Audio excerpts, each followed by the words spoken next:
É um grande privilégio poder partilhar com você a palavra de Deus e hoje para tratar de um assunto tão empolgante, tão sublime, a suprema exaltação de Cristo. E vou basear esta mensagem em Filipenses, capítulo 2, versos 5 a 11.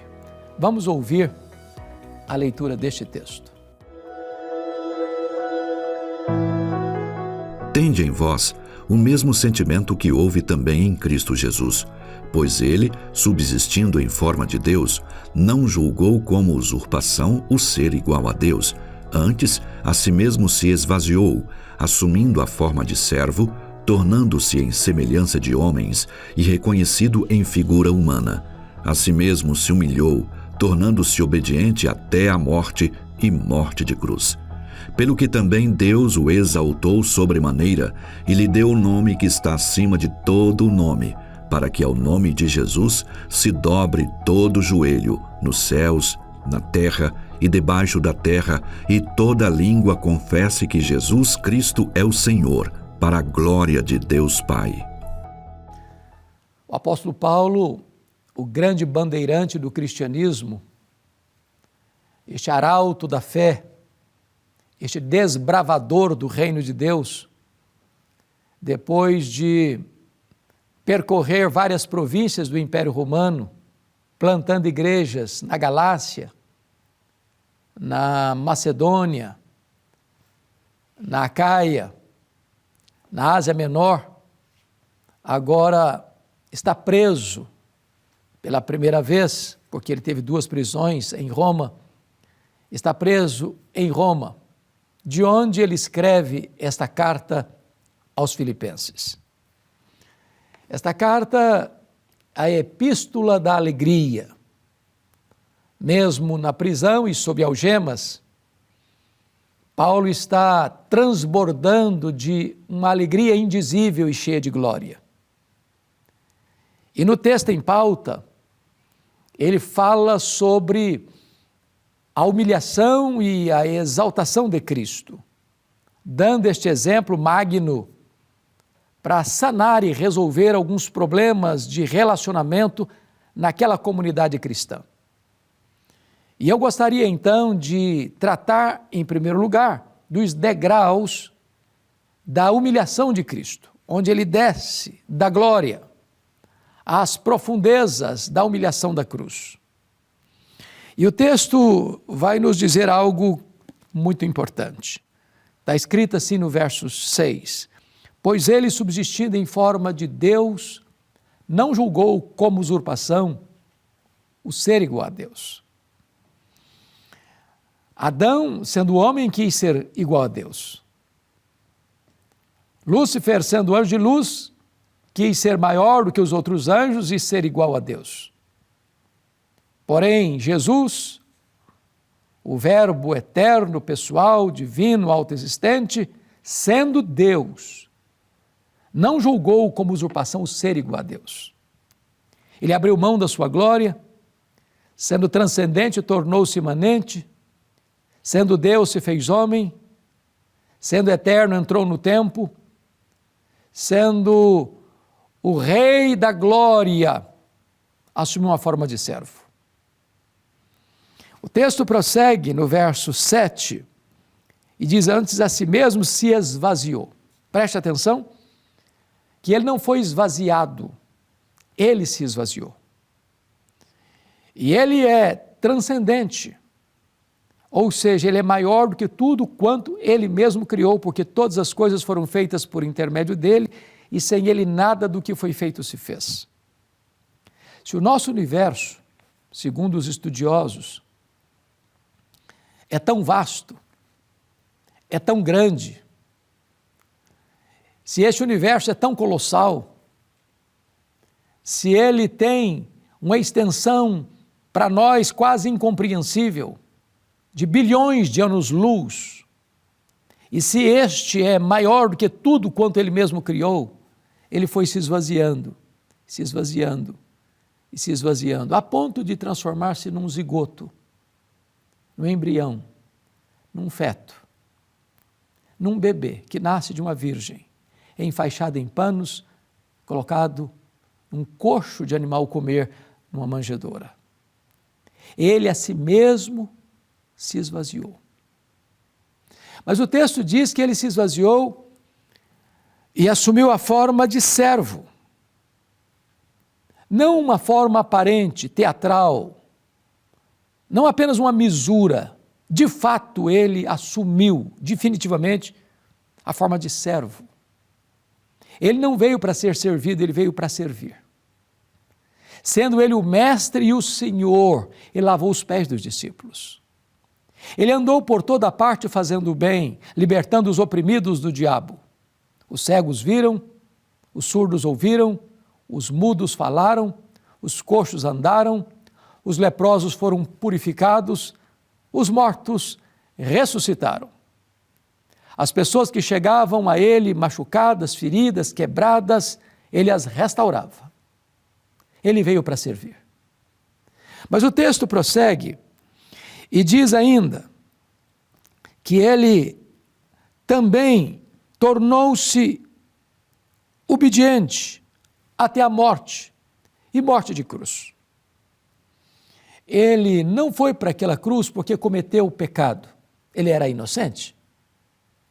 Ele não foi para aquela cruz por um mero acidente histórico, no sentido de ter sido uma vítima do sistema religioso, no sentido de Roma, mancomunada com o sinédrio judaico, tê-lo prendido, julgado, condenado. Ele não foi para aquela cruz porque fracassou diante das forças militares da época. Ele não foi para aquela cruz porque Judas o traiu, porque Pedro negou, porque o sinédrio o condenou por dois crimes graves, blasfêmia contra Deus e conspiração contra César. Ele não foi para aquela cruz porque Pilatos sentenciou a pena de morte, morte de cruz.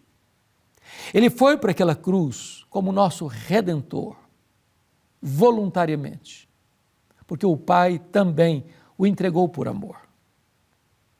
Ele foi para aquela cruz como um rei caminha para a sua coroação, porque foi lá na cruz que ele esmagou a cabeça da serpente.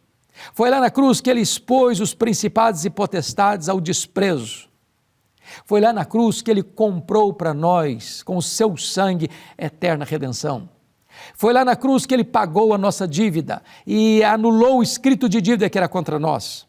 Foi lá na cruz que ele então alcança para nós a gloriosa salvação, a vida eterna. Pois bem, esses foram os degraus que ele foi descendo na sua humilhação. Mas agora vejamos a sua exaltação. No verso 9 diz assim: pelo que também Deus o exaltou sobremaneira. Chama a sua atenção para o fato de que ele a si mesmo se esvaziou. Mas não está escrito que ele a si mesmo se exaltou. Mas está escrito, pelo que também Deus, o Pai, o exaltou. Não é correto a autoexaltação, mas Deus, o Pai, o exaltou sobremaneira. E esta palavra, exaltou sobremaneira, é uma única palavra no grego que significa que ele foi exaltado ao grau máximo, em posição superlativa. Não há ninguém mais exaltado do que ele. Ele foi colocado à destra do Deus Pai Todo-Poderoso. Ele está assentado no trono de onde ele governa o universo, de onde ele dirige as nações, de onde ele controla a nossa vida. Mas veja mais, está escrito o seguinte: e lhe deu o nome que está acima de todo nome. É o nome de Jesus. Para que é o nome de Jesus.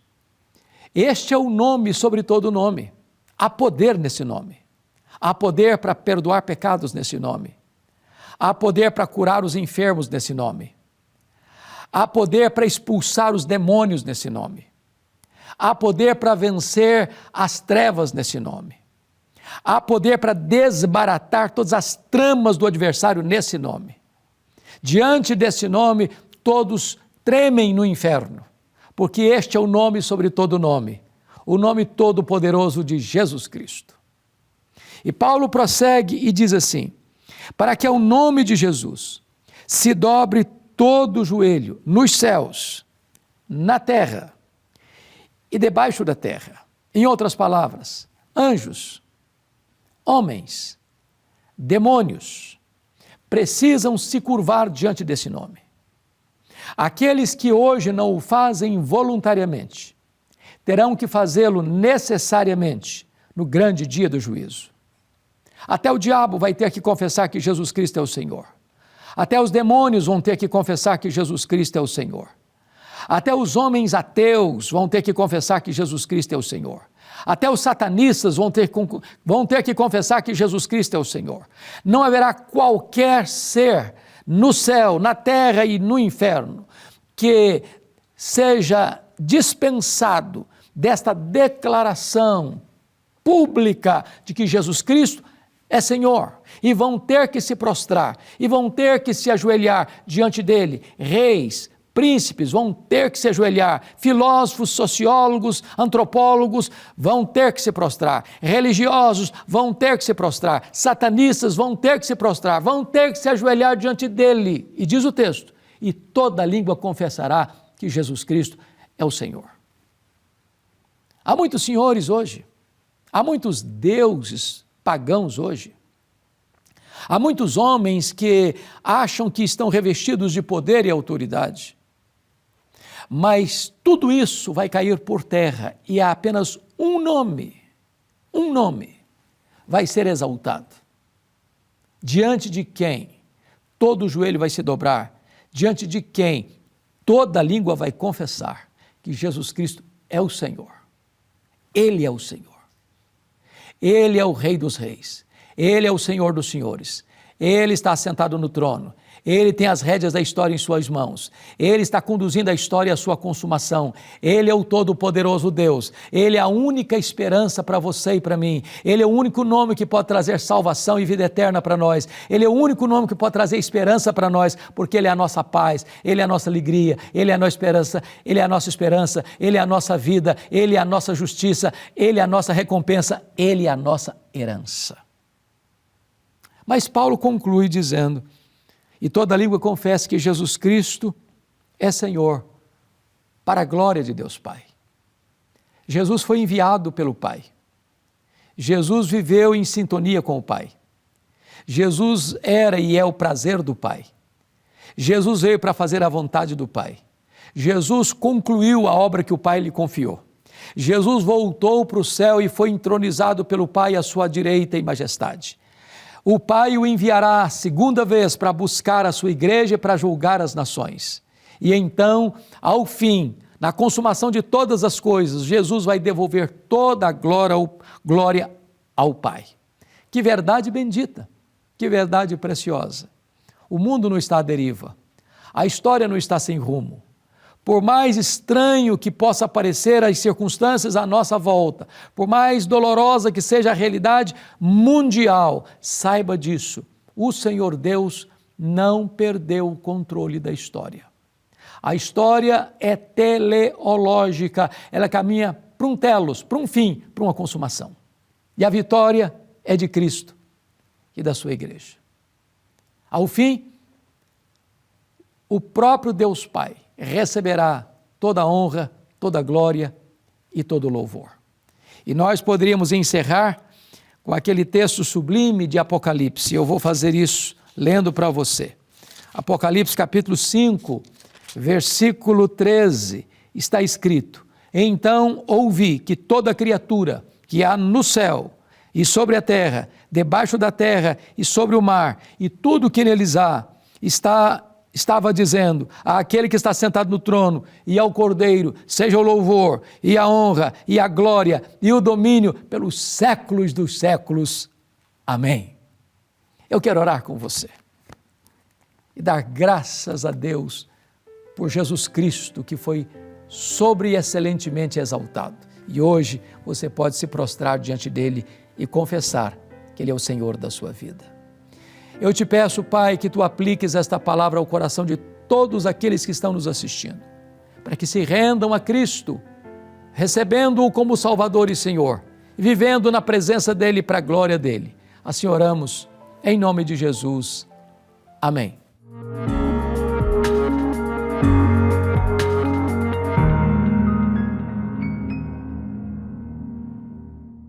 Chegamos ao final de mais um Verdade e Vida, programa da Igreja Presbiteriana do Brasil. Espero que você tenha sido tão abençoado quanto eu pelo programa de hoje.